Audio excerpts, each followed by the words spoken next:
How can I destroy the planet? Hello and welcome to Videojug. Destroying the planet is the dream of every monorail-riding, cat-stroking, Death Star-building evil genius. And we don't mean buggering up the ecosystems or polluting the rivers. No, we mean proper, biblical, blown-to-smithereens type destruction. And this is how it's done. Step 1. Chuck it into something nasty. Strap a couple of really powerful rockets to the side of the Earth and fire it towards either the Sun or a black hole.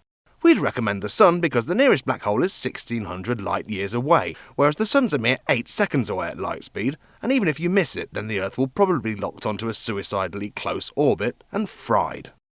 Step 2. Eat it. A more complicated method is to build a von Neumann machine. This is a thing that creates an exact copy of itself, given nothing but the necessary raw materials. If you can build one that needs iron, magnesium, aluminium and silicon to get started, then all you need is to set it off on the Earth and it'll start reproducing, as those elements make up the majority of our planet's mantle and core. Watch and wait as it creates a second von Neumann machine. Then they create 2 more, then they create 4 more. Pretty soon there'll be loads of von Neumann machines and no planet. Step 3. Smash it into lots of pieces. If you fancy something dramatic, then you could try smashing the Earth to bits with a gigantic hammer. As you're unlikely to find one big enough in your local DIY store, you'll need to find a big lump of intergalactic rock. If you can find a way to smash your rock into the Earth very fast, like 90% of light speed, you can get away with something relatively small, like a 10,000 billion ton asteroid.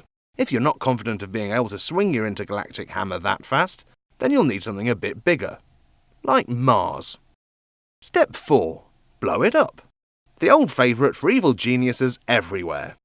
Simply get hold of a load of explosive material and kaboom. Using the formula E equals 3/5 gm squared over r, we know that you'd need a lot. 224,000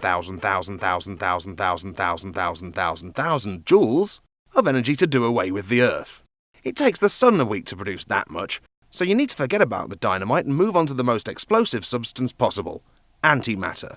You'll still need about 2.5 trillion tons of the stuff, but scientists are beavering away in particle accelerators to make sure it shouldn't be too long now. Then simply light the blue touch paper and retire a safe distance. Step 5. Tear it apart.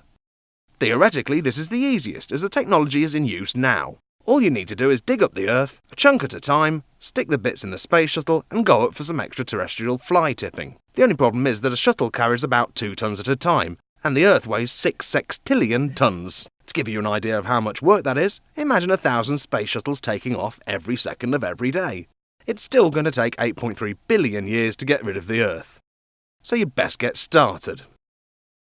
Done.